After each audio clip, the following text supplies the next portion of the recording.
lights of Hamato Labs flickered overhead as Catherine's laughter echoed through the pristine white corridors. Her red curls bounced with each step, yellow dress swirling as she darted around another corner. "Catherine, get back here." Sai's voice boomed from somewhere behind her, frustration evident in his tone. She giggled and stuck her tongue out at the security camera before scrambling up the wall, her lizard mutation allowing her to cling to the ceiling. Below, she heard the heavy footfalls of her brother and cousins converging on her location.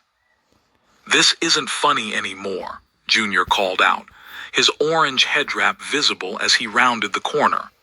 "Your dad's gonna kill us if you break something down here." Catherine dropped from the ceiling and landed with practiced ease, already sprinting toward the restricted area. Her small hands pushed through the door marked "Authorized Personnel Only" before anyone could stop her. "Oh no," Dawn's voice cracked with worry. "That leads to the basement levels. Dad keeps the experimental stuff down there." Sai cursed under his breath and charged after his sister, his metal bands already transforming into gauntlets. The others followed close behind. The basement was darker, older than the upper levels. Catherine found herself in corridors that seemed forgotten by time, dust motes dancing in the emergency lighting. She could hear them getting closer, their voices calling her name with increasing urgency.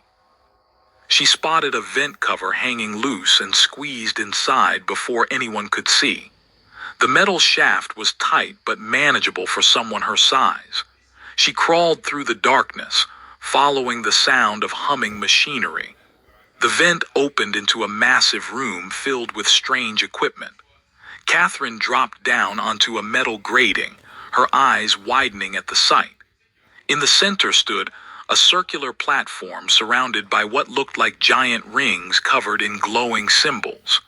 A sign on the wall read, "Vault 13 Dimensional Research Classified."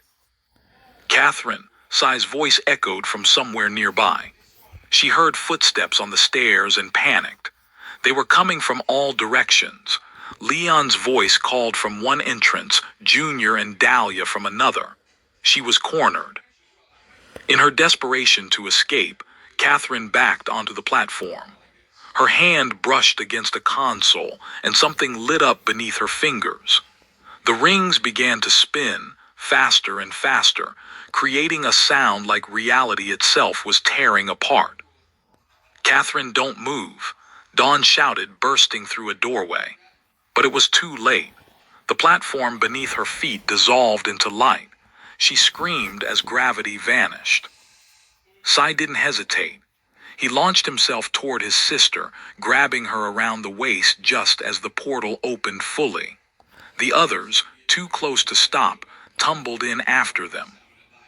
The sensation was like being pulled apart and put back together simultaneously. Colors that didn't exist swirled around them. Catherine clutched her brother tightly, his arms wrapped protectively around her. Then they were falling. Real falling through actual air, toward actual ground. Sai rotated his body midair, pulling everyone close to his shell. "Grab on." Junior and Dahlia latched onto his arms. Dawn wrapped around his leg. Leon managed to grab his shoulder. Catherine buried her face in his chest. The impact drove the air from Sai's lungs. His shell absorbed most of the shock, but stars exploded across his vision. For several seconds, nobody moved, too stunned to process what had happened. The first thing Sai registered was heat. Intense, dry heat that made the air shimmer. He groaned and carefully shifted, making sure everyone could climb off him. "Is everyone okay?" he managed to ask. Groans of assent came from the pile of teenagers. Catherine was crying softly, and Dahlia immediately moved to comfort her. Sai stood slowly, his shell aching from the impact. They were in a desert. Sand stretched in every direction, broken only by the ruins of buildings jutting from the dunes like broken teeth. Junior pulled off his baseball cap and stared at the horizon. Where are we? Look, Leon, through the confusion. In the distance, half buried in sand, stood the unmistakable crown of the Statue of Liberty. That's impossible, Dawn whispered. We're still in New York. The sound of an engine made them all tense. A black jeep crested a nearby dune, kicking up sand as it approached. The vehicle stopped 30 feet away, and a young man stepped out. He had dark hair and darker eyes that studied them with a mixture of suspicion and calculation. His clothes were worn but practical, and he moved with the confidence of someone who knew how to survive. Okay, the stranger said slowly. I just watched you people fall out of the sky, so I'm going to need you to tell me real quick if you're with the overlords or not. Sai positioned himself between the stranger and his family, his gauntlets humming to life. We don't follow anyone. The young man's hand moved to something at his hip but didn't draw it. That's a careful answer, not the same as the right answer. We don't even know where we are, Junior added, stepping forward. Or what overlords you're talking about. The stranger's expression shifted from suspicion to confusion. You really don't know. He studied them more carefully, taking in their appearance. Where exactly did you come from? You wouldn't believe us if we told you, Sai said. The stranger let out a short, humorless laugh. Kid, I just watched you fall out of thin air. Try me. Sai exchanged glances with his cousins, then made a decision. I'm Sai.